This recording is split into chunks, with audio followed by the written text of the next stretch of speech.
ये 24 मार्च 2026 के द हिंदू अखबार की सबसे जरूरी खबरों का फटाफट सारांश है।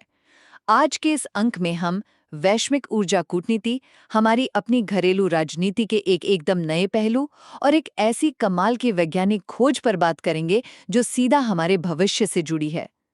पहला, ट्रंप ने ईरान के साथ जिस 5 दिन के विराम का ऐलान किया है ना, वो सिर्फ कोई अंतर्राष्ट्रीय खबर नहीं है। इसका सीधा असर हमारे और आपके घर की रसोई गैस यानी एलपीजी पर पड़ता है। सोचिए, ये 5 दिन का विराम एक उबलते हुए बर्तन से अचानक ढक्कन हटाने जैसा है।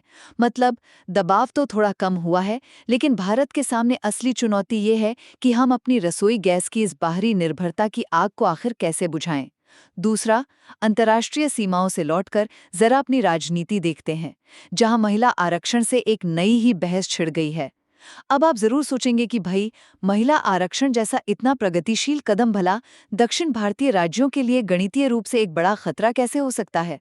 तो इसका जवाब है परिसीमन, यानी आबादी के हिसाब से सीटों का नया बंटवारा।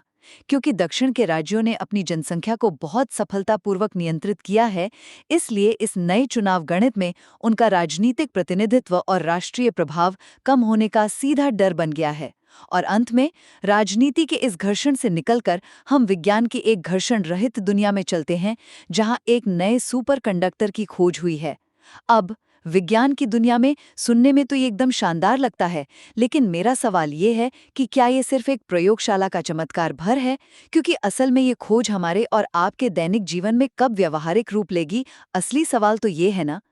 तो भूराजनीतिक संघर्षों से लेकर राजनीतिक समीकरणों और वैज्ञानिक चमत्कारों तक आज की सुर्खियां बिल्कुल साफ कर देती हैं कि बदलाव सिर्फ हो नहीं रहा है, बल्कि वो हमारे दरवाजे पर दस्तक दे चुका है।